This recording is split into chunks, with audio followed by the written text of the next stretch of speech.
It's the halfway point of the baseball season. We've got some new teams. We got some old teams. Trev's road dogging it in a special place. Let's talk ball. Simeon Woods Richardson. Augustine Ramirez. 440. Yeah. Yes. 440. Hello and welcome to Talkin' Baseball, presented to you by SeatGeek, code Talkin 2025. I'm Trev's coworker Jake. You might have heard about on the broadcast. That is Trevor Plouffe. Bobby is here. Molly is here. Pop Molly, I'm sweating. Let's talk some ball, Trev, because it's the halfway point. We do this whole thing. We get lost in TPPs before the season, and we're like, how long is spring training? And then we get excited about a team 3 weeks in, and we're like, oh, they're buns. It is such a long season. Trev, we're at the halfway point. This is where I start paying attention to baseball more so. there's storylines in the first half. There's all those things. What team is, what guy looks good early on, all that, great. But we're 81 games into the season. I think this is when you start to pay attention to what moves are being made, who's healthy. Charlie Morton all of a sudden is a trade candidate again. This is when it gets fun, Jake. And this is where I feel like teams start to separate themselves as well. And by the way, I was just looking at our outfits. I look like the sick lake bro. Yeah. I'm about to go like wake surfing or something. Yeah. Never done that in my life, but it sure looked like it. I bet you'll be great at it, Trev. I bet you'll be fine at wake surfing. I probably won't do it. Not going to happen today. You look like your mom has dressed you your entire life, and you just kept that going. You got the polo on. Yeah.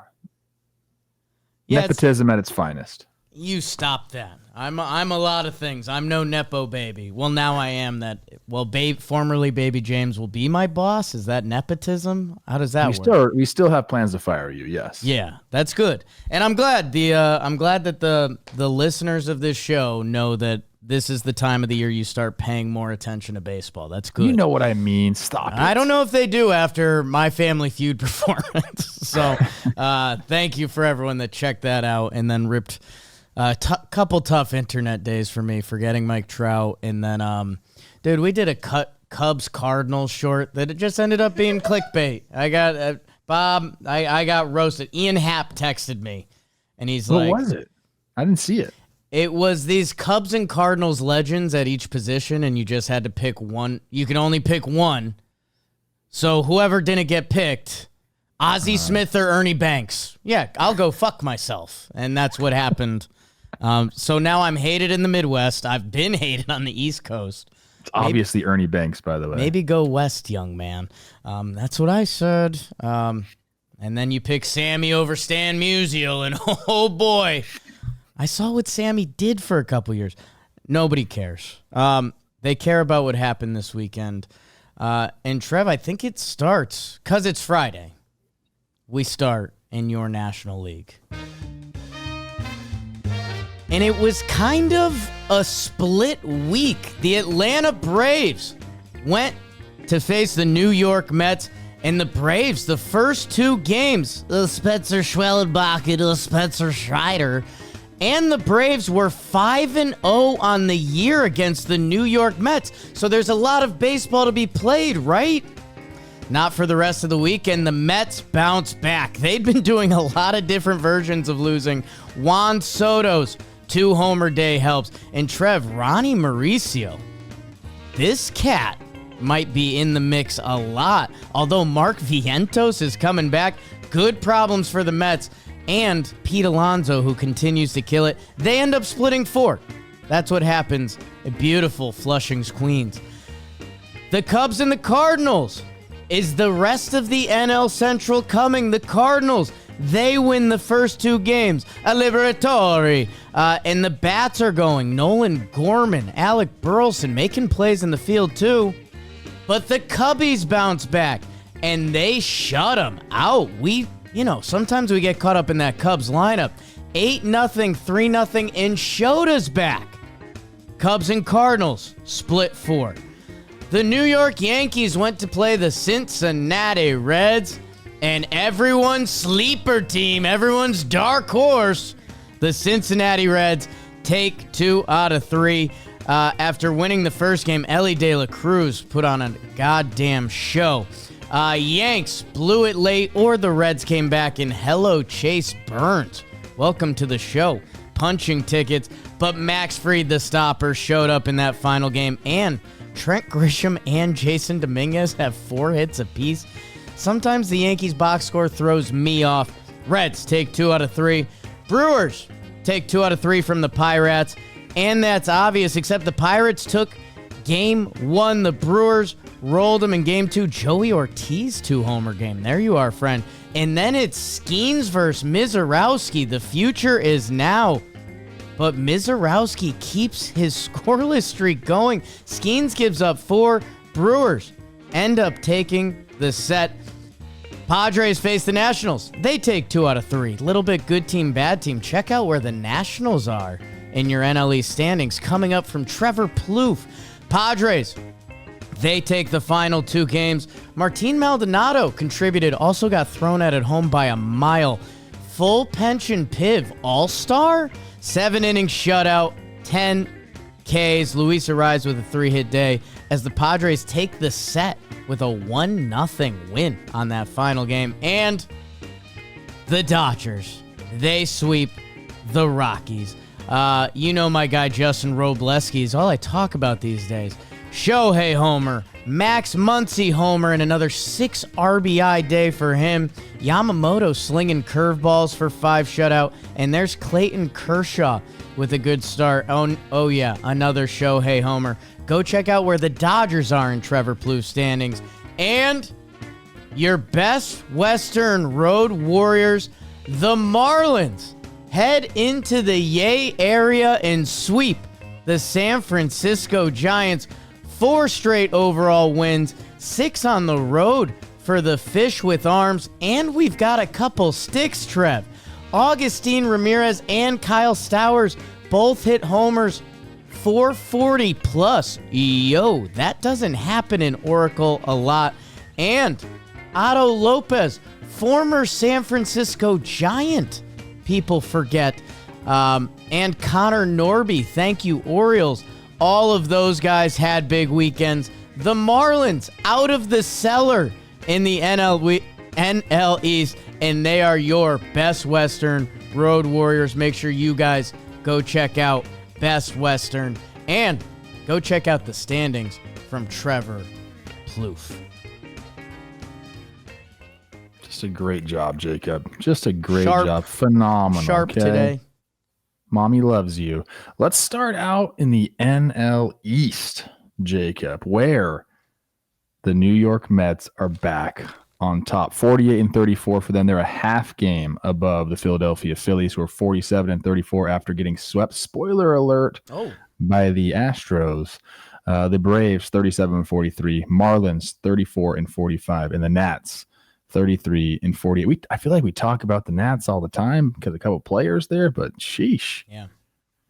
Looking to get in those 3s for the winning percentage. My goodness. In the Central, the Cubs with a 3-game lead over the Milwaukee Brewers, 48-33 for them, 45-36 for my Brewers. The Cardinals, 44-38. That was a great series. I can't wait to get into that. They're 4.5 games back to the Cubs. The Reds 42-39 after taking the series from the Yankees, and the Pirates 32-50 out west, tied for the best record in all of baseball. The Dodgers are 51-31, 6 games above the Padres now, who are 44-36. Giants right behind them, 44-37. Diamondbacks still winning despite some big injuries, 41-39, and the Rockies 18-63. Jake, now we move to the wild card in the National League. The Phillies, a 2.5 game lead. They have the top spot in the wild card. The Brewers, the second spot, and the Padres hanging on by a thread. They have a half game lead over the Giants. 1 game back is the Cardinals. The Reds, 2.5 games back, and then the Diamondbacks 3. Braves, still not there. They're 7 games back of a playoff spot. And those are the standings in the National League. fantastic. Dodgers fans, here's what I'll say. There was a couple early on in this season, or even a month ago, a few weeks ago, the NL West kind of got tight for a little bit there, and it's, you guys, you keep saying how good the Dodgers are and the power rankings and all that stuff. This is why they're the best record in the National League, eat light work against the Rocks, which everyone do, but also, like, there's Clayton Kershaw with a good outing. There's Max Muncy has kicked into gear that he has a 6 RBI game every week. And that's before you That's before you get to a lot of guys. Trev, you mentioned and I think the conversation, because the best series in the National League, I think Braves, Mets, I think Cubs, St. Louis, that's a weird way to phrase that. They end up being 4-game splits, which, again, in a way, you shouldn't get lost in that, because what does that mean? But in a way, I think right now the Central in the National League is the conversation where, like I said, the Dodgers have established themselves. I think it's a 5.5-game lead now. Mets and Phillies, that thing feels like it's going to run out to the final weeks of the seasons. I think we've done some schedule watch there. The NL Central has become a little more up in the air, and if we had recorded this 2 games ago after the Cardinals had won the first 2, and I think it was a 1-game lead in the Central, or maybe 1.5, depending where the Brew Crew were, what would we have been talking about? The Cubs get some very impressive pitching the final 2 days to bring some normality back to what the Central has been. That's not the right phrase. No. But, dude, everyone's hot on these Reds. The Cardinals won't die, and the Brewers have been one of the best teams in baseball. Couple really big games by the Cubbies to shut the door, literally. I think we're looking, if we want to talk about the NL Central as a whole, we're looking at some of the best pitching in all of baseball, and obviously some of the best young pitching in all of baseball. We'll get to the, Pirates Brewers series where we saw Misirowski go up against Skeens. I mean, that guy is, we don't need to get into that yet, but look out. I think if we go Cubs St. Louis here, I mean, St. Louis they're so much fun to watch. Like, they are really playing with, I don't even know, some gusto. Is that a word? Yeah, big time. In the first game, 4 different guys have a 2-run homer. Like, that is just an awesome way to start a series against your division rival. Okay, and then you have the Mason win game in game 2. Hits the 2-run homer early on, the 2-run double for the go ahead. Then he takes home on the PCA play. I'm sure Bobby's got that ready to go. That was an awesome play, an unusual mistake for PCA to make. And this is what we're looking at. He goes back, and this ball almost gets out. PCA fields it, and he just forgets the outs. People will say it's unacceptable, and it is true. And PCA will say the same thing. It happens to a lot of people. I've done it. Hand up. Done it before. People don't want to hear this, Trev. I think it's a little summer heat. I think we've seen a little bit more of this, that, like, couple months into the season, things are getting hot. I think your brain drifts a little more. Dominguez did that on the base pass. We've seen it. There's been a few more of these recently. Possibly, but yeah, I mean, it's fine. There's really no excuse for it, but it happens. I think that's the biggest thing. We talked about this a little bit on baseball today, like the difference between like a lack of hustle, lack of effort, and that's just a mental error. But I think it highlights like what Mason Wynn has been doing and what can be in this game. I don't think he gets like mentioned a ton with the best young shortstops in the game, and maybe we need to change that. But the Cardinals are just really, really surprising a lot of people this year, and it seems like a cohesive, like the team really likes playing together, which I think is really important. In that game too, Halsey got into trouble there, got into second and third with 2 outs in the 9th. Finally gets a ground out, and that's like the Nolan Arenado bare hand to end the game play on the chopper. It was awesome, dude. Like the first 2 games of this series, yeah, if you're the Cardinals, you're at home, you're winning games, like it is awesome. And then yes, you get Matthew Boyd, who has 11 quality starts now for the Cubs. Big, that's awesome for them. to find someone like that can do it. Then you get Shota back from injury. He goes 5 with Shuddy. And it's the first time the Cardinals have been shut out in back-to-back games all year. And it's the first time since like 2022, I believe. So I don't know. I think you pat both teams on the back here and say, good job. We'll see you later in the season. Cards, great first 2 games. Cubs, great second 2 games. Shota coming back, giving five shutout and only 1 hit. Him starting the game and Danny Palencia ending the game, kind of 2 guys on the all Storielli team. That does a ton for me. And yeah, man, the Cubs, I guess maybe it's a me thing, but they've put together pitching the past couple of years, and yeah, at the end of the game, hey, let's both clear out and get a little hot. Wilson Contreras didn't love some of Palencia's pitching to him, and then struck he him apologized out after the game. He's like, that's my bad. I was just hot. That's the summer heat, baby. Summer heat. But man, to 2 games that, okay, what if the Cubs slipped up?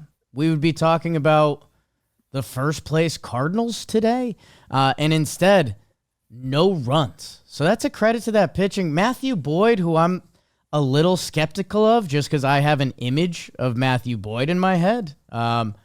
And not a lot of guys start peaking at 34. I guess that's what I was hoping for, but it didn't happen. Matthew Boyd, 16 starts at 2.65 this year, Trev. So that's a credit to the Cubs front office that I've been tough on times. It's a credit to the Cubs pitching that sometimes we look at the names and we're not blown away. Like, they've been one of the first Sandy teams that we've talked about this whole season. They pitch, and I know you want to add to that, but the other thing that needs to get mentioned, Ian Happ is balling out, bro. I'm done with names and pitching. If I don't know your name, I think you're a great pitcher. I'm done. Like names that mean nothing to me on the pitching side. I like that. It's the truth, dude. Yeah. These guys are just like back there in the lab, like, and all of a sudden they just come out of nowhere with 5 new pitches. Like, you can't. It doesn't matter if you're a name as a pitcher anymore. Matthew Boyd's throwing a ghost fork now in a slam video, so. We had this yesterday. We had a big rain delay for the Twins, so I'm down there. I bring Teddy. My family's in town. I bring him down to the cage and throw him. There's 2 cages in the Twins clubhouse, so I'm throwing to him in one. The other one's got all the pitchers. The relievers are in there, and they're using the trajectory system, which is like shows the video of the guy throwing. You can mock his pitches, whatever. So they're all in there like facing themselves or like teammates and stuff, just like standing in. And you should have seen, these guys are such dorks. It's unbelievable. Our guy Cole Sands comes out. He goes, I'm just going to throw a slider every single pitch from now on. Like, they don't realize how nasty they are. Yeah. And this is my favorite part. I said this on the broadcast yesterday. They're like, Christian Vasquez is some kind of strong. Like, this bat is so heavy. How does he use this bat? It's incredible. And little do they know, it's just a training bat. It's a massive, heavy training bat. They don't have any of these guys. They're not ball players. They're not. They play a different sport. They do. They play a different sport. It's a laugh I always have at the start of football season that during football games, like, what an offensive lineman does and a wide receiver is so different. Different. And they play football. Hey, sometimes a receiver throws a chip in there every once in a while. Yeah. Sometimes a pitcher fields a ball. That's what happened out there. Excited to see what continues to go on in the Central. Trev, I think the other thing I mentioned Braves Mets. I was tuning into a little bit of this series because it just piqued my interest. Like, these Braves who are on their final, like, go time of the season, if they want to do this dance, like, we talk about it, and then, like, we did this with the Brewers a little bit, who weren't as big in the hole, but they finally got hot, and now the Brewers are a part of the season. They're in the wild card, and they're chasing the Cubs in the Central. The Braves, if it's got to happen, it's got to happen really soon. And okay, you're undefeated against the Mets. You've got some nice things happening. Big games for the Mets to come back and shut the door. And hey, look where Soto's numbers are now at. That The Braves needed these, and they didn't get them at the end. I mean, the Braves Mets series is very similar to the Cubs Cardinals series. I mean, yeah. Again, I'm going to tell you, never talk about Spencer Schwellenbach in a nerdy voice ever again. The guy's absolutely filthy. Okay. I love watching him pitch. So he deals that first game. Paul Blackburn, I believe that's 2 L's for him against the Braves in like 6 days or something like that. But Schwelly does his thing. Cool to see Montas back out there as the Mets, obviously with the Griffin Canning news, they need to continue to have starters, in or healthy for them. Achilles for him. That's like my nightmare, by the way. I didn't see how he did it. Was it like on a pitch? We don't watch Achilles. I don't want to know. I don't want to know. Strider's looking really good for them. In that second game, Braves basically just took advantage of Brazabon, walks 3 guys, they end up putting 5 runs in the 6th. They end up winning that game because of that. But yeah, you're feeling good. You have all this momentum in the world, and then all of a sudden, Mets come back. Soto's on fire, and you lose the last 2 games. And I think they're at a point now, Jake, where I don't know, man. You're 7 games back of a wild card spot. Yeah, and we just keep thinking the Braves are going to make their way back, but it's just so much. There's so many teams to jump. There's so many games to make up. It just doesn't seem like it can happen. And you never want to we don't like to bury teams here, right? But I don't know what they do. I mean, Michael Harris II, have you seen his OPS plus? I believe it's in the 50s. Yeah. Like there's a couple really big voids in that lineup. They started off so slowly. You have the, why am I forgetting his name right now? Who got popped? What are you talking about? Who got popped for the Braves? Jerks and Profar gets popped for the Braves. Things just started off poorly. They just have not gotten. I mean, they're like they're running on a treadmill right now, just in place, dude. It ain't gonna happen for the Braves this year. I don't want to call them dead, but Jake, are they dead? Something has to change, and Trev, I'm interested to see, because we did this with Seattle a couple years ago. That before the All-Star game in Seattle, we're like, what's the tone and tenor going to be when we go out there? The Mariners got just hot enough before the All-Star game that the vibes were decent out there. Super interested to see in Atlanta. It's been a couple years since that ring, and this was supposed to be a go year. And yeah, man, I mean, Michael Harris, the 53 weighted runs created plus, Ozzie Albies a 76. Jimmy's and the Joes, and a couple of these guys aren't living up to their baseball card. The Braves are out until they're back in, and there's so many good teams in the National League that, hey, man, my Reds, who I liked and I pushed away from, and now America's putting their chips back into the Reds. The amount of teams, if you want to like the Atlanta Braves, here's the teams you need to not like the rest of the way. The Diamondbacks, the Reds, the Cardinals, the Giants, and then either the Padres, the Brewers, or insert the Cubs, or insert it we did before the season. When you say it like that, I'm like, okay, am I back on the Braves? I don't know, man. I respect all those other teams, but full strength. The Chris Sale stuff sucks. That might have been the nail in the coffin for them when we look back at this 2025 season. If we have Chris Sale, Spencer Schwellenbach, and Spencer Strider all together at the same time, dealing, that's how you run off winning streaks. That's how you make up those games. But God dang it. Why'd you have to try so hard, man? That's the problem sometimes. Son of a gun. Let's talk about, you can talk about Ronnie Mauricio. I'll talk about Juan Soto. I think this stat is amazing. 27 career multi-homer games. He breaks the tie with Jimmy Fox, Hall of Famer, for most multi-homer games by a player 26 or younger. I mean, he is back doing his thing. The slash line in June is nuts. 1.238, 10 homers in June. His numbers, on pace numbers, are, I mean, he's inevitable. I mean, this is exactly what New York knew what they were going to get. It took a little bit of time for him to get going, which is very understandable. You just signed the biggest contract in sports history. Pretty sure. Oh. I think it is. I think if you bring in soccer BS. Most guaranteed Okay. money in sports history, and you're in New York and you leave the Yankees, go to the Mets, there's probably a little bit of like nerves or uneasiness that comes along with that. He's finally settling in and looks awesome. Yeah, I mean, I think he's on pace for like 35 homers. He's on pace for about 38. About 7 WAR. Like, so Soto ended up being fine. I'm shocked. And those numbers are only going to go up. And like that's Juan Soto's age 26. That prospect you called up the other day, who's 25, and you got some hope for. This guy's a year if he later. puts together a 3 WAR season, it's going to be great. I think he could be our third baseman. I'm sick of prospects. Sick of prospects. Sick of pitchers' names. Let's get hot.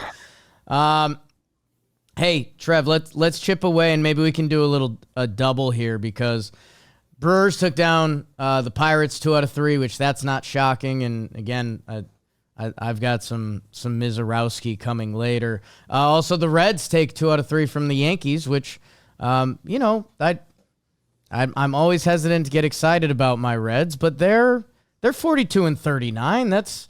That's respectable, but I guess I'm calling myself out on the same thing I did with the Braves, that the Cardinals and the Brewers, and then if the Reds were to really get going, I still don't know what it means in the National League this year, but they just called up Chase Burns, and that rotation is a sneaky, you talk about win streaks and getting hot, like, I see why people are excited about the Reds. I've been excited about the Reds. It's been that way forever. I know. We keep saying that. They add more guys. I mean, you're talking about a Reds rotation that you can really, really dream upon. Again, goes back to my NL Central take about pitching. I mean, Andrew Abbott, lefty pitcher, slinging it up there. Great year this year. Then you have the guys that can really strike dudes out and have proven themselves at the big level in Hunter Green and Nick Lodolo. Then you got Rhett Lauder, who like is going to be somebody. Chase Burns surely looks like he's legit as well. You put those 5 guys in a rotation, plus you have Brady Singer. Like they have depth there as well. Like this is something to get very, very excited for. I mean, you tell me, like, what did you think about Chase Burns going up there and striking out the first 5 guys he faced? Like, he was nasty. Yeah, pretty easy cheese. Yeah. You know, we're hitting a hundy. We've got the 92. And you know what's funny is all that emotion we saw at Wake Forest, crazy going, like he was pretty cool, calm, and collected here. Trev, it's the thing that some people don't understand our disconnect. And it's a little more off-brand for me, I guess, but the college baseball, like, we're freaking out. We're MFing everyone and, like, big strikeout. The whole team's out of the dugout, like, kind of like a rap battle scene. I don't know what that's all about. And, yeah. It's honestly like bullying. Obviously, you're so much better than this guy you're facing. Like, clearly. That'd be like, I don't even know there are times in amateur ball where you just know you're so much better than the other person. It feels like bullying. I don't know, man. I always tell people that. Just wait till this guy gets in the pro ball. He'll chill out a little bit. Chase Burns did. Maybe he establishes himself and brings that back. The other guy, I guess we'll segue into that, Jacob Misirowski, he's bullying people in the big leagues, and he's talking shit all over the place. Trev, you saw like that MLB light bulb kicking over his head, that he was doing the pitcher, like, walking confidently off the mound. From the get-go, though, he's doing that. And I don't know where he went to school. And wouldn't you, Trev? Like if you had 102 in the chamber and you could throw whatever you want and it doesn't really matter? I mean, I probably would.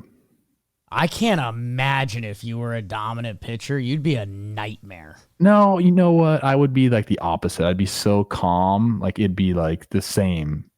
I'd be so calm and just like not pay attention. You would be really calm and then someone would hit you the wrong way and then you would. I'd probably hit so many batters on purpose. I don't think you'd be well liked. A loser. Just a loser. I don't like to imagine myself as a pitcher. That's my nightmare. I don't like to imagine you. I do like two-way Trev, but that's off the field. Anything else in the National League you need to check off? Again, there's a second half of the show with a lot of electric information. Shout out the Dodgers for giving Max Muncy glasses. I don't know. Yeah. That's changed their season. Again, I want to give them the love on the top because they swept the Rockies. Let's do some American League, and it's brought to you by Harry's. We love Harry's. And it's the secret part about Harry's is that you use it to get rid of your Harry's. In pro sports, even a little edge can be the winning advantage, and shaving the sharpest edge is what you need, and that's what Harry's has. And how about the 5-blade razor? That's right, Brooks Robinson, 5-blade razor, weighted handle, foaming shave gel, and a travel cover. Wow, just $8, people. That's what we're talking. $8, fellas. If you're shaving, why don't you give Harry a try? Harrys.com/talkin. Amazing razors, personal care. Take care of yourself, people. It's normally 10. Right now it's 8. Head on over to harrys.com and you even get a free gift. harrys.com/talkin. That's our exclusive link. harrys.com/talkin. $8 trial set and a free gift. I got it in my travel bag right now. Oh! Joe Mauer's Lake House. Put the kids to bed. In the American League, the series that everyone's talking about, it's the Twins, it's the Mariners. Some people are calling it the Mid-Summer Classic. Mariners take the first 2 games. I prepped that one, I'll be honest. Mariners take the first 2 games. Brian, woo-woo! 6 innings, 2 earned runs. Get him to the All-Star game. And this is when Cal Raleigh is still homering every game. Poo-poo's all over the field. But the Twins bounce back. Joe Ryan, how's your 6th shut piece? And then Cody Clemens, couple nice swings and plays this series, Coach Trev. And then the boys get it done on the final day after that rain delay, like you talked about. Trev under the stadium, getting working with his son. It doesn't get better than that. Let's go, Teddy. He's my lottery ticket now, too.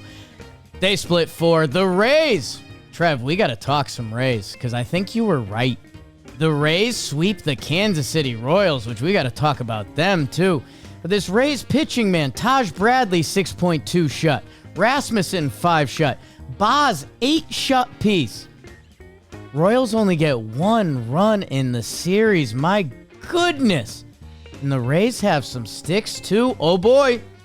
It's happening in Tampa. The Astros, like you mentioned, they sweep the Phillies. And Trev, this had to be a tough watch for Phillies fans because everything I just mentioned, roll it back. The Phillies only scored 1 run. I guess is it even more tantalizing if the Astros never scored more than 2?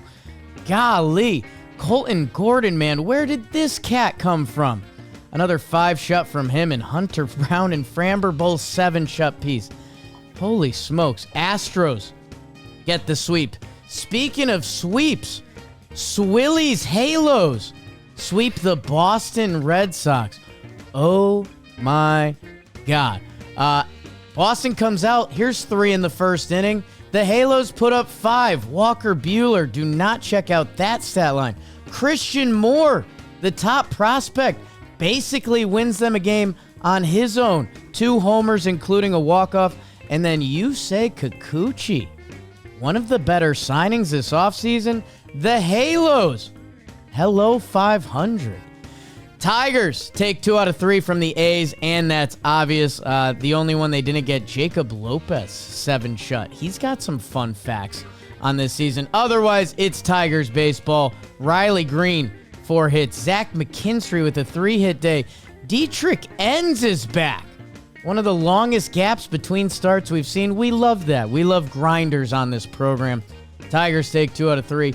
Blue Jays take 2 out of 3 from the Guards. Is this good team, bad team?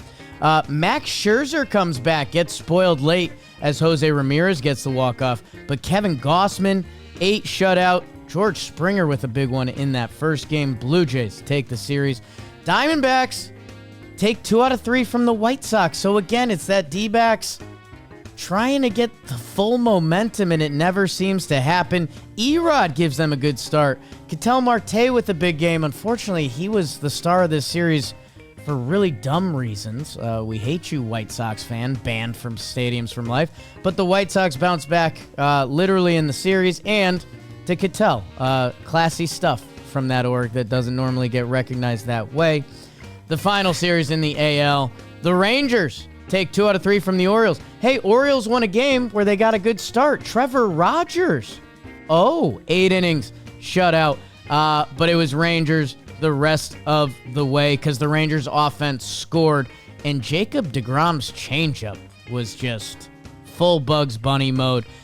Rangers take this series. That's what happened in the American League.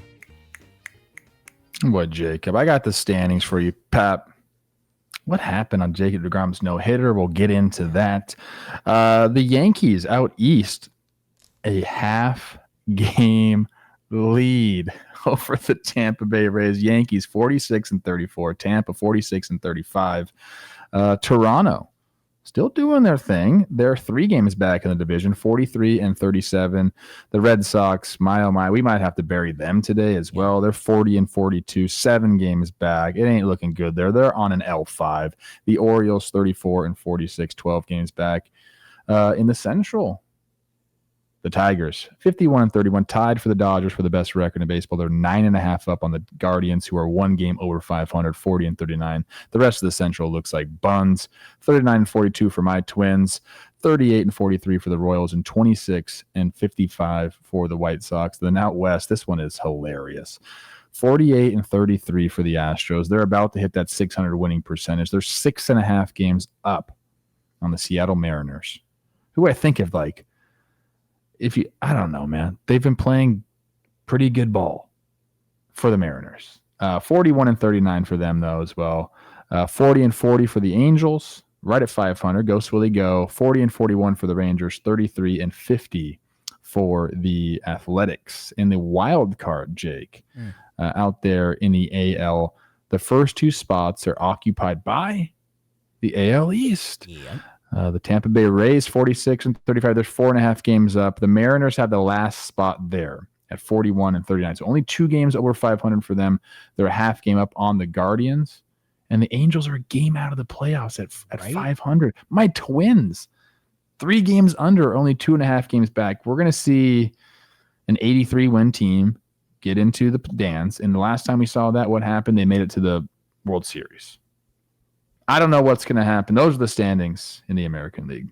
Thank you, Trev. Yeah, the AL's got a lot of mid to it. It's going to be funny to see how the trade deadline sorts out. It's going to be funny who gets hot. Do you know that right now the American League is beating the National League in interleague play? Yeah, hell yeah. What the heck? And we're going to win the All-Star game, too. Go Twins. Trev, I'm going to let you talk about it because I'm going to have nothing to add. The Midsummer Classic. What did your eyes see with Minnesota and Seattle? Nothing. No, it's the truth. I know. Man. I know. I guess let's see if I can give some flowers out here. Cal is still doing his thing. He looks great, obviously. I mean, people are trying to absolutely blow him up inside. That's where you have to go with him. So every time he comes up the plate from now on, I want you to notice where the catcher sets up. It's like behind him. It's insane. So he's going to have to deal with that a little bit, trying not to go after that pitch and continue to take your walks. That's what he's going to have to do. They were just trying to go off the plate in, so he's going to have to deal with that. But he looks great. What else did I see here that was interesting? Nothing. Honestly, nothing. Who's the Twins player that was nicest to Teddy? That's kind of what I care about. They're all great to him. Nobody stands out. Nobody's a step above. We had I had Wallner, Royce Lewis, and Buxton send a video message to my youth team. Wow. Which propelled them to a 3-0 day to win a tournament. Look at that. Was nice of them. Look at that. Me and I think the people sadly care a little more about that 4-game split.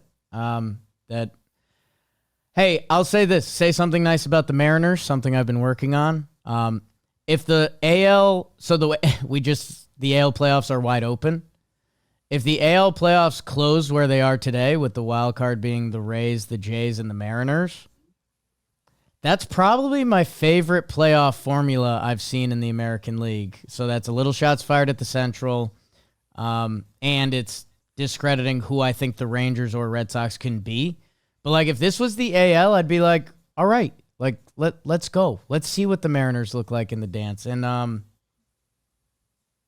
they have the ability to beat any team. Yes. Like, they have a great back end of the bullpen.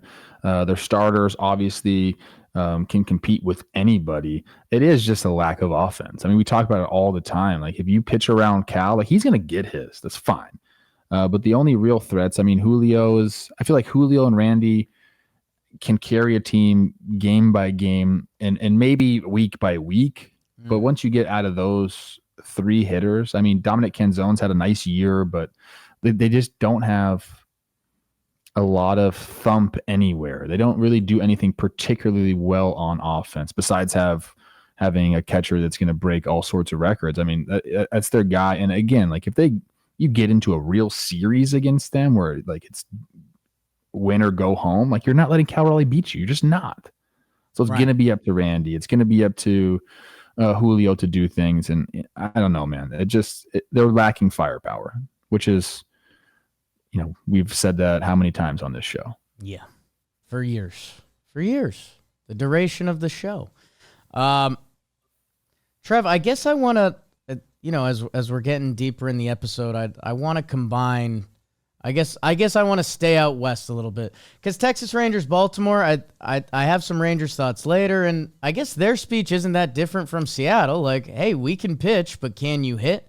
And the two games they hit in Baltimore, they won. For me, I think the biggest snaps that we have danced around, the Los Angeles Angels at the halfway point of the season are 500. They sweep the Red Sox. This is kind of the season we hoped for from the Halos last year, when it was like, hey, Ron Washington's here. They have some young talent. They have a ton of first-round picks, like, on the field, which matters. Yeah. It's a different level of talent a lot of the time. I also think it lets the fan base buy in too. Like, hey, these are our guys. Like, I love homegrown talent. So if you're putting that out on the field, I think fans like, they engage with that more. It means more to them when these are our guys. Christian Moore is the star of Game 2. Literally, both home runs come from him, including the walk-off. And then, yeah, it was my note on the way through with the Burns before I let you go. But, dude, Kikuchi, man, 2.79 ERA in 17 starts. He was a guy that, like, when the Halos signed him and got it done early, everyone was like, ooh. Like, if he re-signed with Houston, we were going to be like, watch out for Kikuchi, bro. Instead, he signs with the Halos, and it's like, all right, where are they going to trade him in a year and a half? He's been fantastic. The Halos are alive come the midway point. Yeah, they are, man. I love this note because we talked about this with the Rays and how they've only used 6 starting pitchers all through the year. The Angels have only used 5. Like, they've been the epitome of health in the starting rotation. And yeah, Soriano's been nasty. Anderson's had his streaks where he's been great, and Kikuchi's been an absolute stud. So yeah, I mean, I again, names on a paper, you're like, okay, we'll see how this rotation does. Doesn't matter anymore, dude. Like, get that out of your head. If you're a person that's like, no, let me see this roster before season, does not matter. It's who has been in the lab getting new pitches. That's all that matters now in the game of baseball. But I'm very excited for this Angels team. They're having a bunch of contributors in that lineup. Joe Adell seems to be like a real thing. Like, June has been awesome for him. Travis d'Arnaud showing up. And then I think we have to send some prayers to Ron Washington. I believe he's dealing with some health stuff. He's not coaching right now, right?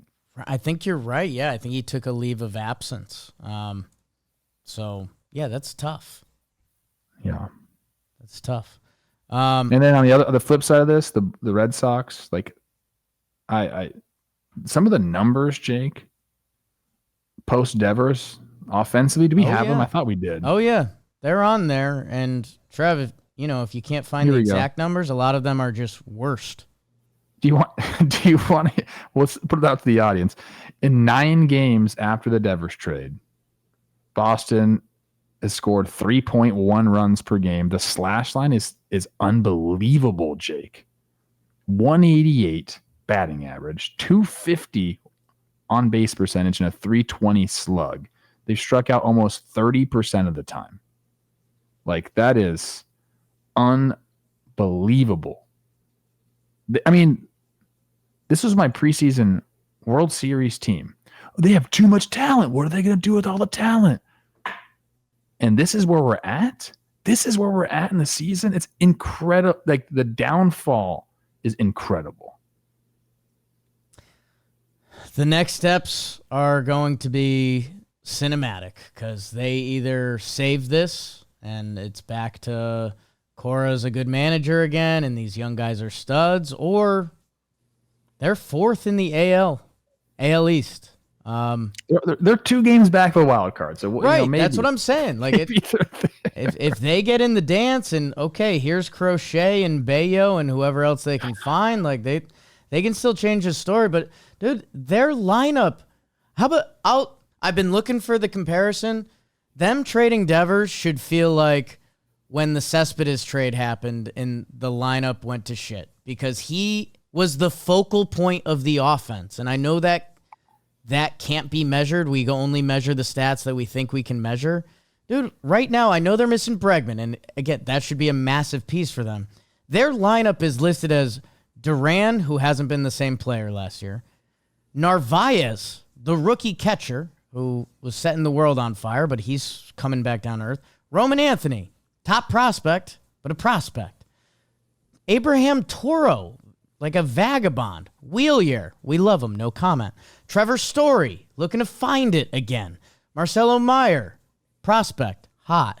Ceddanne Rafaela, prospect, kind of hot. David Hamilton, like that lineup, there's nothing that I can even on a given day be like, they're going to give me good at bats. I mean, this is what happens when you put all your eggs in prospect baskets, right? Like you want established big leaguers. Because it's hard. And you traded away the established big leaguer that you paid $300 million to be in the middle of your lineup. Oh, but this regime didn't do it. Well, okay. You had him. You had him there, and you got your GM. Your GM got he got his feelings hurt. He got his feelings hurt, and he traded him because of that. Like, I don't know how else you look at this situation. Like, I get it. Like, Devers, he didn't have great quotes and maybe didn't act perfectly in that situation where you'd want him to just, I'll do anything for the team, Skip. And I think I said that too. So he's not fully, absolved of any wrongdoing, but you're the running this organization, Craig Breslow, and you set him back, bro. And if you look, there's been all these memes about, and shout out Angels. I'm sorry we're talking about the Red Sox so much. You guys are playing great. Yeah. There's all, you look at who they got for Chris Sale, for Mookie Betts, and Rafael Devers, and you'll laugh. It's insane. Yeah. Bad. Yeah. It's maybe the worst trading that's ever happened in the sport of Major League Baseball. Like those three guys, and you have nothing to show for it. They've got an L5 in their streak column, so they've got that to show for it. Must watch, get your popcorn ready. They play Toronto this weekend, and this is the sick part, Trev. They take care of business this weekend, and in the AL, they'll be fine. So they're also, I'm sorry, I keep going because I've seen all this on social media. They're like, man, the Red Sox are a good starting pitcher and a shortstop away. And it's like they showed Chris Sale and Mookie Betts. I would love to see your social media. What a treat. It's pretty good. What's your weird stuff? Like mine, I've mentioned this before. Because I click them every time. My Instagram Explore page, I think that's like a fascinating thing to look. Mine's all like kettlebell workouts and food. Okay, yeah. It's starting to get a little WNBA as I've been nice. clicking on like Caitlin Clark and Sophie Cunningham stuff. Right. And because I talked about Kelsey Plum, probably my phone's listening. Right. But it's mainly kettlebell workouts. It's You'd laugh. Mine is still horribly ironic. Like these super mega yachts. They pop up, and I'm just like, that is sick. That's like a mansion on the water, and I just bad for the environment, Jake. I can't get away from them. Trev, I think the last team that I really want to give their flowers to, your Houston Astros, because we've been pounding the table. It's been wow, they're in first place. Now it's like, wait, they've got a big division lead, and now they just swept the Phillies, and their pitch like. Hader hasn't blown a save. Their rotation is gross. And we keep coming back to the lineup hasn't gone yet, which maybe one day it does. Maybe it doesn't because they're still in first place without it. Colton Gordon. Hey, we got another one. Funky lefty that's just going to dominate in the big leagues. Yeah, I know. This is a great series for them. Obviously, the Phillies ended up scoring 1 run. They were shut out for 25 straight innings, I believe it was. And Ranger does his thing against Framber. I mean, that's like talking baseball, like legendary status game right there. Framber versus Ranger. It's not Jordan that hits the homer off Ranger in game 1. It's Cooper Hummel. Who just goes back door on a 3-2 slider. Okay. Like that's Houston ball right there. You mentioned Hader. Their bullpen's been sick.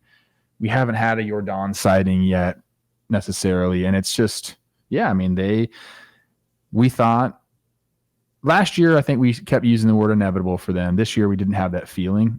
That was stupid of us because here they are with a 6-game lead. And again, like they're going to be in the dance and they're going to be an absolute force because they have a formula for winning games. It's what they've been able to do and the sustained success that they've been able to have. You can't write it off. If you're a fan of baseball, you might hate the Astros, and that goes back to something that none of these guys had anything to do with. So I don't know what you want to say. I love watching the Astros play baseball. It's been great. Couple numbers that jump off the page for me. Astros 30-13 at home this season, best in the AL. There's been a couple of the past couple of years they haven't been great at home, which has just felt odd. MLB best record in June, 17-6. That's good. MLB best record in 1-run games, 17-7, which we talk about a lot year in, year out. It's tough to dictate that or predict it. But I think once you're in a season, it's part of your team's identity, and it usually ties into bullpen and clutch hitting and the stuff that year in, year out is tough to predict. But I think within a season, that matters, and they're here. And I got, before we get some final thoughts from you, Trev, Rob, I've got an unfair one because I was shocked when I saw it, Trev, and you mentioned guys who are legends on this show. If you could get an image of Christopher Sanchez on the mound in Houston, because he looked like the tallest MFer I've ever seen pitch. Trev, it is, I don't know if it's the way he wears his pants, or I don't know if it's because he's, slightly slender, but he's slender, yeah. He's a slender man. That's a great nickname for him. And I think it's because he stands kind of sideways on the mound naturally that he just looks like this. He looks 7 feet tall. And I was shocked when I was watching the highlights from his game, which again was against Hunter Brown. Like the pitching in this series was incredible. It was incredible. Yeah. Wheeler, Hunter Brown, Colton Gordon. I love it. Trev, you got anything else in the AL before we go second half it? Shout out George Springer, huge grand slam. Jays take 2 or 3 from the Cardinals. Yeah. Not easy to go into Cleveland and win like that. There he is. What is that? He's got long legs. He's got long legs. That's why. It's long legs and the sidewise stance that just make it. It almost looks like you'd walk in on someone playing a video game where they created a player and you're like, that's ridiculous. That doesn't make sense. I don't know if you want to shout out the Tigers. Look, I know it's the A's. They take 2 or 3, but I don't know, man. They've just been... So, early on in the season, we're talking about Torkelson. He was carrying the torch there, and, obviously Javi Baez and a couple other guys. But Torkelson has really had a tough month.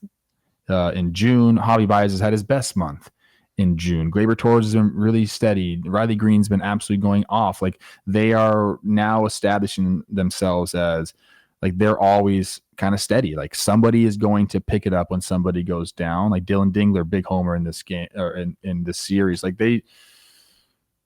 they're obviously very impressive, but I think we're waiting for. I mean, some people are waiting for some of these guys who are having these career offensive years or a huge resurgent year. You're expecting them, okay, second half, maybe you'll come back down to earth, and maybe they will. But this Tigers team has found a way to really kind of just, when someone goes down, another person goes up. It's been super awesome to see. And even the game they lose, Flaherty gets at the massive homer to Kurtz, but he settles down and has a nice outing. Jacob Lopez, I know you've mentioned him in passing. I saw him. I'd mentioned him right away when I saw him pitch. Like he's just got a little bit of funk to him. So watch out for Jacob Lopez on the A's. But really, it's more of a shout out just to the consistency of the Tigers, man. Like they have just been consistently a great baseball team all year long. And obviously they're going to win the AL Central and it's going to be by double digits and all these things. But I thought that was the most that's what I'm starting to realize with this team is somebody is going to lead this offense. And we talk about that all the time and how you have to have guys step up at certain times during the season. Like they've just been able to do that. It's next man up mentality. It's been really awesome. 51-31 tied with the Dodgers for the best record. You're right. The Kitties are the best team in the American League, and it's not arguable right now. Houston getting very close. I think they're 2 games back of them right now. Yeah, that's crazy. Let's go to the second half of the show, which starts off with standout performances. It's time for standout performances. Standout performances. This guy stood out for Trev. Say what? Standout performances are brought to us by the DraftKings Sportsbook. It's baseball season, folks. There's no hoops to bet on. Hockey's out. It's baseball. It's summer. It's the way it's supposed to be. And there's no better time to jump into the action with our partners at the DraftKings Sportsbook. Right now, plain and simple. New customers, bet $5, you get $150 in bonus bets instantly. That's it. End of transaction. Download the DraftKings Sportsbook app now. New customers use our promo code JMBaseball. Bet just $5 on any wager and get $150 in bonus bets instantly. It's promo code JMBaseball only at the DraftKings Sportsbook. Trev, who you got? We did not really get into Miami going in and sweeping the Giants, which is kind of a big deal. And every once in a while, the Marlins will just throw out some really good baseball and go on a little bit of a winning streak. Overall, they haven't played great this season, but snaps for them. And snaps for my guy, Agustin Ramirez. He went on Thursday, went 3 for 5 with a double, a homer, and 3 runs driven in. I have a suggestion for the Marlins with this guy. Get him out. Get him from behind the plate. Like that's done. Like it's not good. It's not good. Get the first baseman mitt. Leave him at DH. He's been DHing quite a bit, but they're still putting him behind. Okay. It's about a 50-50 split, DH and catcher. Let's not have him do that anymore. Let's have this guy be your hitter, because I'm looking right now at his splits, and we know what the catching position can do to your legs and just overall offensive performance. It's been talked about for 100 years in the big leagues. So when he is a catcher, slash line 235, 286, 418 for a 704 OPS. When he's a DH, 258, 302, 508, 811. OPS. I just think we don't need him back there focusing on the pitching staff or blocking balls or taking foul tips, all those things. It's not like he's some special catcher. In fact, I from the first time I saw him catch, I think I told you, I was like, they got to get this guy out. Yeah. It's lackadaisical. It's just not good. And I believe he already has -7 outs above average from the catching position. That's in 25 games, Jake. It's over. The catching experiment is over. Have him be your DH, maybe put him at first base, wherever you want. Just have this guy hit. Because I think if you did that, we're looking at a guy that could probably be in the mid-8s for his OPS, and that's a middle of the order bat. So let's do that. So shout out Augustine. You're a hitter, bro. It's okay. that mitt, put it on the mantle, like behind, like I'll put one on the mantle behind me. Just leave it there. Let it collect dust, bro. Be a hitter. You're so Breslow. That's so. God. That's Craig Breslow. He gave Devers That's the anti Craig Breslow. I'm like, hey, bro, don't worry about any other position. Just be a hitter. Wherever you want to play, just not catcher. Like, just hit. Yeah, that's what I would. Making someone a DH that early makes me a little sad in my soul. Like, why do people care about putting you a DH? Who gives a shit? What do you mean? Why is it different than any other position? Why is it have to be an old guy position? It makes no sense. What if Augustine could go over and play first base? Sure, let him try. Yeah, he hasn't done it. He hasn't done it once. Right. And I don't need to do it mid-season, and that's why are people so afraid? Oh my gosh, are we really going to have Roman Anthony as a DH? Who cares, bro? He's a hitter. Because it's so hard to hit that when you have your bad cycles or your slumps, if you could still play first base or third base, like it's a benefit to the team. It's a benefit to the program. That makes no sense. The only people that should be saying no to a young guy DHing is the young guy, because he basically would say, well, this made up stat called WAR is going to dock me, and I'm going to make less money in arbitration. If you're a team, who cares? Right. There's the made up stat called WAR that has. You don't have a good answer for this, okay? Does defense matter? I'll tell you it does in a second. If you're a good defender and if this guy's a good defender and you put him at DH, then yes, it's going to affect the team. If you're not, if you're just even if you're an average defender. Right. But that's the thing. What does it matter? When the Marlins call up the next Augustine Ramirez and he can play first base, they can put up Augustine number 2 and have him DH. Like you're giving yourself more options. You lost me there. I don't know, man. You're out. And this is why you're out, Trev, because Taylor Walls caught your ball. If I'm going to be this defense guy, if I'm taking my stance that we need to change the game and we got to get better, then I need to start, hey, Ketel Marte had a big game. James Wood, Jason Dominguez, a lot of guys did. Taylor Walls, the Tampa Bay Rays are a half game back in the AL East. When you're listening to this, maybe they're in first place, the Tampa Bay Rays. And they've got a couple guys on offense clicking. Their whole pitching, it's more Rays-esque than we've talked about. The rotation is pretty damn good. The bullpen is pretty damn good. Taylor Walls had a game-ending double play yesterday to keep it a shutout. Michael Garcia is at the plate, who's having a big breakout year. The Royals, searching for life. Pete Fairbanks, who hasn't been as locked down as some other closers around baseball. Vinny's on. I think India's on. If that ball goes by the shortstop, which it would for a lot of shortstops, if that ball goes off the glove of the shortstop, we now have the tying run to the plate. And what would we be saying if they came up and they tied the game up and the Royals salvaged the set and, man, they needed that and the Rays can't get it done? Instead, it's the Rays sweep. The Rays shut their ass out. And that made-up stat you talked about, WAR, which I'm now walking over myself a little bit because I think defensive WAR needs to be looked at. Third on the Tampa Bay Rays in WAR this year is Taylor Walls, who has a 69 OPS plus, a 594 OPS. But he plays a special shortstop, and I think that matters. I think that matters. When you can do it at that high of a level, and he does, and that's a part of the reason that the Rays have been one of the best teams in baseball for the last month and a half. Of course it matters. And the reason he's able to be out there and have that OPS plus is because the rest of the team is absolutely raking. I mean, in June, they've been by far the best offense. They lead in WRC plus. They lead in runs scored. They can do it.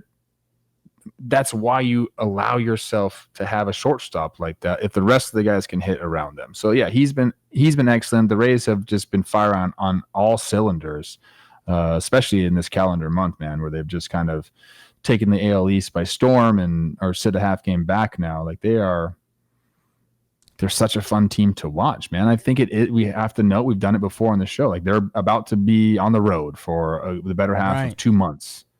So we'll see how that goes for them. They've really figured out how to win in their home ballpark over the last month, but they're a fun team to watch, man. Taylor Walls is definitely a part of that. I might need someone to check my math, but I believe the Tampa Bay Rays since May 19th, they were 21-26.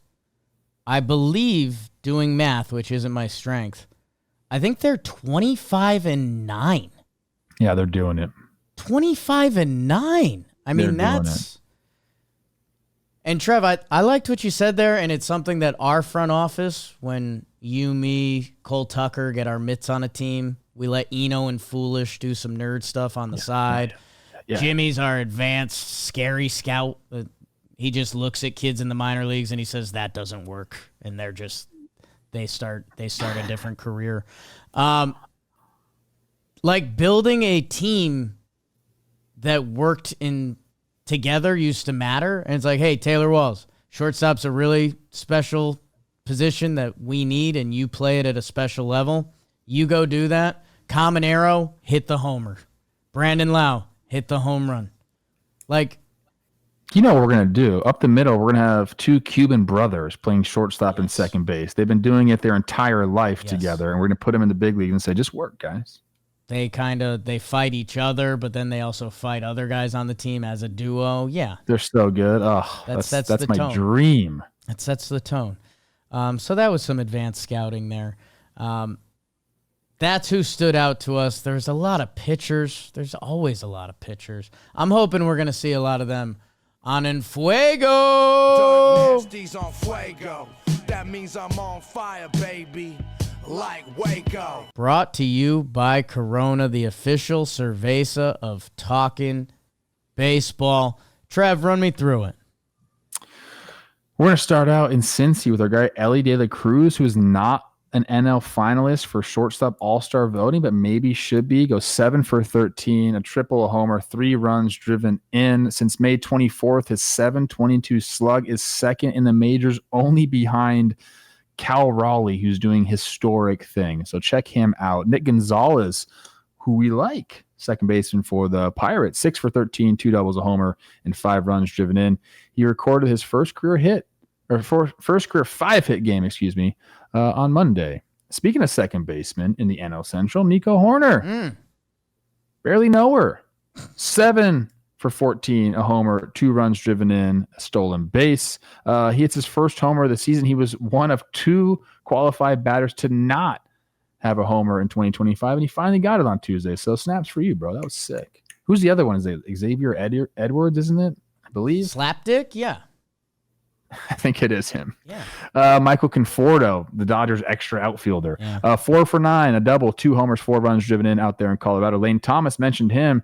Hits a big 3-run homer in the series. He had 2 of them, though. 4 for 11 in the series, 4 runs driven in. For the week, Jake, Yandy Diaz. Well, we're going to trade Yandy. No, you're not. You're going to be in the playoffs, maybe win the World Series. 11 for 24, 2 doubles, 2 homers, with 2 RBI. That's not a huge week, if we're being honest. Don't love him on the sheet. Wow. Yeah, you're out. Get him off in Fuego. It's not that good. Yandy? Yeah, I love him, but that's not 11 for 24? Week. We take that. It was soft. He did have 3 walks, 1.3 OPS. Okay. Juan Soto for the week, 8 for 22, 5 homers. That gets you on En Fuego. 8 runs driven in. We talked about him passing Jimmy Fox for most multi-homer games before he turning 27 years old. He also joined Darryl Strawberry as the only Met to produce at least 10 homers and 20 walks in a calendar month. That's awesome. Max Muncy, that glass is wearing MF-er. 4-eyed freak, they're calling him out there for the good reasons. 6 for 16, 3 homers. How many runs driven in, Jake? 13, playa. That's good. In June, Muncy's the only player in baseball to bat .320, have 5 homers, and have 20 runs driven in. Kyle Tucker, 10 for 28, a double, 3 homers, and 6 runs driven in that series out there, or for the week. For the pitchers who shoved, this is where we're going to get to all those pitchers, okay, Jake? Erod out there in Arizona goes 6 innings pitched, 0 earned runs. He's got 10 Ks for the first time in 23 Diamondback starts. He threw 5 shutout innings pitched. His 6 shutout innings tonight were his longest shutout outing since September of 2023. Trevor Rogers, a couple of Baltimore starting pitchers are starting to get it going a little bit too late for asking me. Trevor Rogers goes 8 innings pitched, no earned runs. He has 4 Ks in that game. He became the first Orioles pitcher to throw 8 shutout innings pitched since Kyle Bradish in 2023. Taj Bradley, talked about the Tampa Bay starting rotation. He goes 6 2/3 innings pitched, no earned runs, only 1 walk. He had a perfect game. Into the 6th inning, he had made 3 consecutive starts of 4 innings or fewer entering the day. So a nice bounce back start for him. And then Clayton Kershaw. He's won 4 straight starts since the for the first time since April 2023. And this start, he goes 6 innings pitched, 1 earned run, 5 Ks for the Dodgers. That's who's in Fuego. Those are the pitchers who shove. Now, Jake, bring us back down to earth a little bit for the guys who are struggling. I will, but first I might just grab a Corona because it's, like I mentioned, it's baseball season. That means it's Corona season. Go to the park. Go to any park. Baseball park, nature park. Bring a Corona with you because it just... No one's brought a Corona with them, and they're like, that was a bad time. 100%. Chop up the lime. Bring a little blade with you and a lime. That'll turn some heads at the park. Go ahead, turn the cheap seats into your own private island with some ice cold Coronas, the official cerveza of Major League Baseball. So do it. Do it. Beat the heat with a Corona. Crack one open, squeeze in a lime, enjoy America's favorite pastime with Mexico's favorite present time. Get yours. Order Corona.com, 21 plus. Enjoy responsibly. Corona Extra Beer, imported by Crown Imports, Chicago, Illinois. Hey man, you've been struggling lately. It's time to pick it up! We got an interesting mix this week, Trev, because I got a couple defensive guys that I need them to be better than this. You mentioned Michael Harris Deuce's season stats before, and that's just not who that guy should be. But even in the last 2 weeks, 5 for 46, that's a 109 batting average. Has 22 strikeouts lasting 3 pitches. That's crazy. Good morning, good afternoon, good night. That's hard to do, Coach. That's hard to do. 22? Tied for the most in MLB. We might need to find out who else is tied with. Andres Jimenez, another, we're talking platinum type stuff. 4 for 40. Slugging just 160 on pitches in the strike zone the past 2 weeks. That's lowest in the AL. Andres Jimenez can play on our fictional team. Oh, yeah. I mean, if he's got a sibling we don't know about, let's throw him out there and we'll figure it out. He made a nasty play up the middle in that series. He dances while he plays defense. I don't understand it. Someone asked me on the broadcast, I think Corey asked me, who's the best like middle infield duo, like defensively, guys that work together. It's really hard to answer that question because second base has become another one of those positions where like how many actual starting second basemen are there that aren't just kind of moving around? I think the answer is Dansby and Nico, yeah, right? I think that's where it starts, but it's a really Patel and Perdomo is a good one. Yeah, it's an interesting exercise. Dansby and Horner. And, we talk about analytics and what matters and what doesn't. 2 of the weaker arms in the middle infield, but they play good defense, which is just a sign of, like, some stuff matters, some doesn't.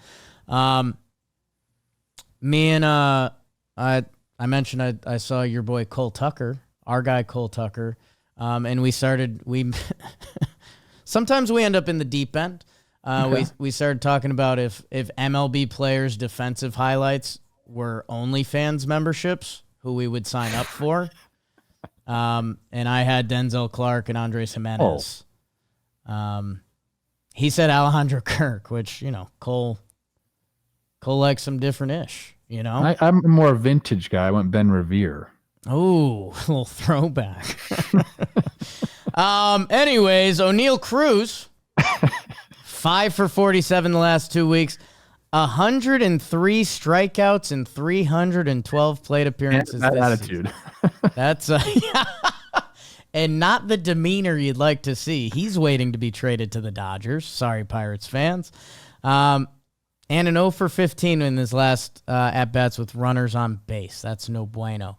Jaron Duran, maybe missing a friend behind him. Hitless in 17 at-bats against lefties the last 2 weeks, 6 for 43 overall. And here's the good news for all these guys. Freddie is on the list, 7 for 46, 0 for 38 with 2 strikes the last 2 weeks. One of the best 2-strike hitters, one of the best hitters to ever play this game. Just goes to show, Trev, it comes for everyone. Depending how you want to phrase that. 3 pitch strikeouts.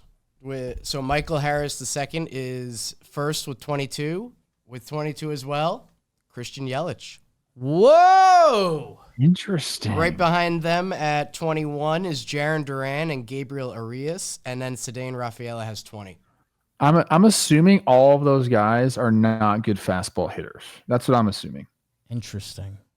We'll dig more into that. Maybe hit up your boy Yelly. What's going on there? He's raking. Yeah, I know. So he doesn't.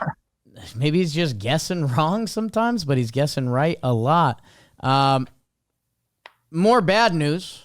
The IL. And I think the biggest name on this list, Corbin Carroll, fractured wrist, which that's a bad one in baseball. They're hoping the beginning of the second half, but that could also be a very hopeful timeline. Let's see what that does to the Snakes, who have been kind of on life alert the whole season. Ryan Berger for your Padres, right forearm contusion. They're hoping that he can be back for the start of the second half. Everyone's favorite Connor Joe, hand, foot, mouth disease. Careful, Con. Yeah. Jordan Walker, we were complimenting his hustle around the base. Appendicitis. What is going on? What? It's summertime, bro. It's the summertime. Everyone's dirty and sweaty. Couple Carrolls on here. Maverick Hanley got ran into by Jazz. He's on the concussion IL. K-Bear Ruiz with a head contusion, not the concussion IL. Hit in the head in the dugout. The summer heat does something to people. So hey, let's get all those guys healthy the best way we can. The good news is returning from the IL. How about Taylor Trammell, friend of the program? Houston, yeah, they need more help. And then we got some arms for hire in the bullpen. Porter Hodge for the Cubbies and Luis Garcia for the Dodgers. The starters, Frankie Montas, you shouted him out. Shota shouted him out. There's some exciting things in Toronto, including Max Scherzer back on the bump for them. I think Toronto's going to be a lot of fun the rest of the way. That's who's back on the IL. Can we start everyone's weekend? Awards!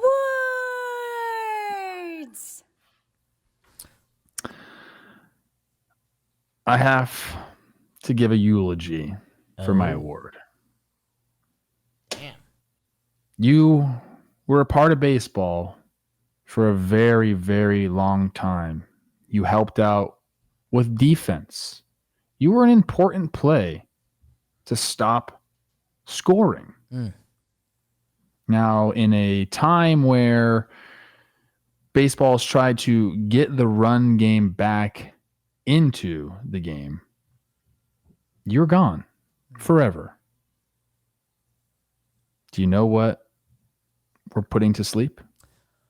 I'm super interested to find out. You still don't have it, You huh? teased this before the episode. At first, I guess the hit and run.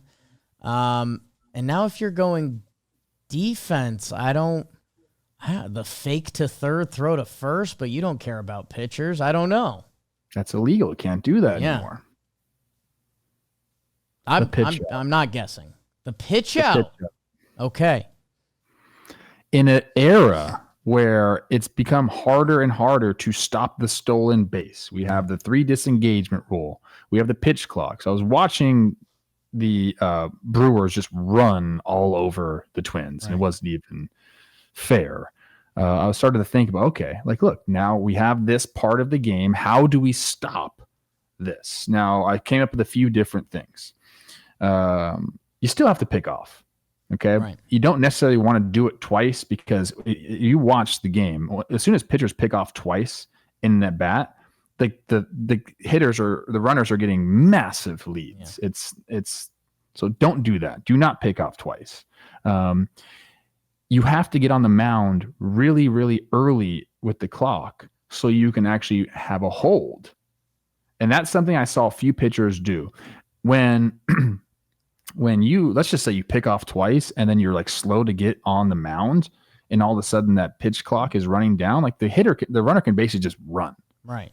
Like you're not going to hold, you're not going to pick off. All these things happen. So like I started to think pitchers need to get back on the rubber as quick as possible so they can hold. Mix up looks, all these different things. But I was like, why don't we pick off twice and then throw a pitch out?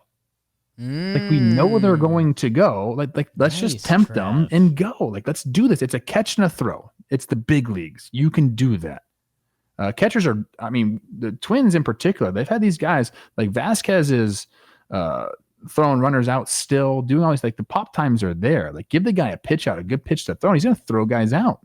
So I started to think about that. I'm like, when the fuck was the last time I saw a pitch out? Can you remember the last time you saw a pitch out? I'll see them here or there, but they're very rare because you people can't don't even. like I giving looked up the up ball. like, can you look up pitch outs? You can't look them up. So like, I don't have definitive proof that pitch outs are actually dead. I might be burying them alive right now. I'm not really sure, but you tell me in the comments the last time you saw a pitch out, and tell me why it's not a good idea to pick off twice, or if you end up picking off twice and you're ahead in the count, why not give up a strike? These guys are going, dude. You can see that. And the analytical guys, well, you don't want to give up a strike. Yeah, sure. But sometimes you need to make a freaking play to stop the run game. Like, I think it's advantageous to keep someone off second base. How about that? Because these guys are now taught slide steps are out. I'm about to bury the slide step. Yeah. That's team to team. Like the Twins don't slide step. They're like taught not to slide step. Go strike the guy out. It's like, okay, not everyone's a strikeout pitcher. You ever thought about that, dude? You're like not that good. You're not that good of a pitcher. So like maybe you should slide step to keep someone on first base. But I asked Rocco Baldelli in like our pregame scrum, all the media's in. I said, Rocco, like, is the pitch out dead? And he's like, I'm not going to call anything dead, but without, declaring it, like, yeah, it's pretty much out of the game. And that blew my mind, dude. Like, I get it. And maybe I'm old man here, but like, I still think there are times where a pitch out can be advantageous to you, just the same way a bunt can be advantageous to you. And I feel like we just have to remember it's still the game of baseball. It's played on the field. It ain't played on your spreadsheet, dude. And that made me sound like an old head for sure. Yes. But it is the truth. I think I'm so far ahead of all these analytical dudes. I'm like lapping them. I'm so far ahead. Like the pitch out is going to come back into fashion in a couple of years. And you're going to be like, okay, on June 27, 2025, that dude said it should come back. It's dead right now. I want to resurrect it. I don't know, man. To me, that was just crazy to think about. Something that has been so prominent in baseball in years past is just completely gone in a time where stolen bases are so up. Right. If stolen bases were down, I get it. Hey, we don't need to pitch out. We need to waste a strike. But stolen bases are as frequent as they've ever been in the game. We're actively trying to get more stolen bases in the game from the commissioner's office. And we throw away a tool that could maybe stop them. How crazy is that? So that's where I'm at. Remember where I was when I said last year, if you don't bunt, I think you're stupid. More teams, the good teams, are bunting this year because they understood what I said. Mark my word, the pitch out's going to come back. It's dead right now, but it's going to come back. Trev, this is where you're absolutely a delicious human. Because sometimes we go so deep into baseball that I think the Twins and a lot of teams' logic there is you don't want to just waste a ball or throw a ball or change the at-bat there. Hey, guess what? You might throw a ball anyway. Right. You don't just throw strikes. And then even within that, you mentioned the slide step, which, teams are so focused on the execution of that one pitch that they're like, well, if you're adding the slide step, then you're taking away from the purpose of throwing the best pitch. How about learn to throw with a slide step? I don't know. Which is just different ways of showing of how far we get away from big picture logic. Because, Trev, that's where you ended up completely winning me over at the end is there's more stolen bases in baseball. What are ways that we can deter our opponents from stealing bases? The slide step, pitch outs, throwing over. Where I initially jumped, and this is where you and I become a gruesome twosome here, is when teams do use their 2 throwovers, they're not throwing over again. And you're seeing guys get this massive lead. And why? Because pitchers/teams are too proud to give up the essential balk. We threw over a third time. They got us. Here's your free base. But they're essentially still doing that. If a guy gets a massive lead, it's a free base. Oh, I've said the same thing. Yes. Why not pick over that third time? So in my head, I just jumped to the postseason where we always see something unique or something pulled out. If you're a guy with a good pickup move, why not throw over twice? In their scouting report, well, they never throw over a third time. I'm going to get the bigger lead. Why not go for it? So that's where I initially started. But who's the one team that's going to do it in the playoffs? Astros. Or not the Yankees. The Rays. Okay. They're going to do it, and then all of a sudden other teams are going to do it too. So that was funny because, Trev, my bait and switch was throw over twice. Oops, you got us. We're not going to throw over again. Do it. Execute the play. You went another step. You said throw over twice. Oh, shoot, we're not going to get him. Pitch out, which is the same thing. It's trying to prevent or cut down the runner. And you know what the analytics guys, now we are old. Okay. See, that was too aggressive. I caught myself. What the analytics guys would love is if we could get that runner out on the bases. Yeah. In their numbers, that's really good. I think everyone would like that. So if we can get that guy out, everyone would really like that. So I loved where... Bro, I just want to throw my pitch with the most conviction and the most velo. I like the Athletic article in 2 years. It's like, the pitch out is back. Because, that one... Giving them a ball. Dude, we saw the Rays. Bunt was second and third with Danny Jansen at 1 out. Ugh. And they get a run. Like this, it's right. Still baseball, people. Yeah. Jimmy is on a mission. The Yankees are the best home extra innings team since they've changed the rules and the worst road extra innings team. Because I've seen him talk about that before. Their analytics team says, when you're the road team, you need to try to score multiple runs. And they're like, hey, you know what? Maybe we're not measuring. If you're the road team and you score that one run, the pressure that puts on the home team. And the other thing that Jimmy found that's now his magnum opus is that if you score that one run and you haven't used your closer yet, you can now use your closer to win the game with a lead. Some rooted stuff there. But, Trev, let's get a franchise, bro. I'm so ready. Who are those guys that bought the soccer team? Let's just do that. We need to find an independent league Ryan team. Reynolds. Buy an independent league team and just completely change the way they run it. You want to find a Wrexham and we get a new baseball team? I don't know. Who's the Wrexham of the Major League Baseball right now? The Rockies. I mean, we always say it's the Rockies. I mean, one day we're going to run the Rockies. Yeah, Rockies or Diamondbacks. Those are my 2 retirement towns. Okay. Yeah. Oh, no, I've got a vision. What job do you want on the team? Do you want to be a special advisor / hitting assistant coach? Because I know you don't want to road dog it the whole time.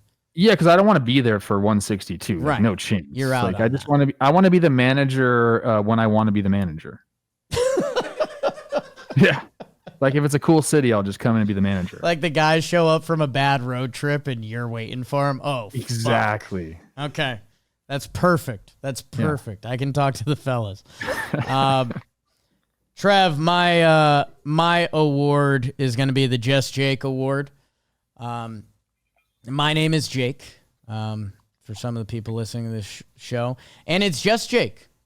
I am not a Jacob, which is, kind of a big, people still call me Jacob. I accept it. I have no qualms with it. You call me Jacob sometimes. I don't mind it at all. It's not my name. I don't really care, but in a way it's the reverse of if you're a Jacob getting called Jake, like they're getting abbreviated. I'm getting like non-abbreviated in a way. I don't know. Chew on that, people.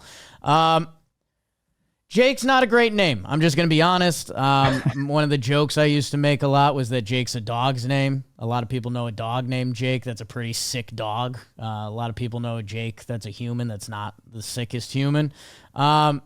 We had a big night on the 25th, which was Wednesday. Jacob deGrom, which I debated about talking about this episode because Trev, he went no for a little bit. He was perfect game, no, gives up the 1 hit, 7 innings, 0 runs. And his year stats are amazing. Dude, Jacob deGrom is back. Like if the Rangers had 50 wins, we would be talking about Jacob deGrom a lot more. Instead, we just talk about their hitting not working. His changeup, bro, I know we talk about this with different guys. I think he could throw that every pitch and be amazing. It's 92, and it moves all over the place. deGrom is here this season. We talked about Jacob Misirowski, top prospect for the Brew Crew, throwing 102. Little deGrom-ish. Similar windups. The only team that was able to push across a run against them, it was your Minnesota Twins, Trev. The Moose. Otherwise, he's been shut piece. There's another guy, and you shouted him out, and I had to get in the way of you talking about him. Jacob Lopez for the Athletics. He has been one of the best pitchers in baseball this month. 38 strikeouts in June. That's tied for 5th most, and he's made 1 less start than all of the guys ahead of him.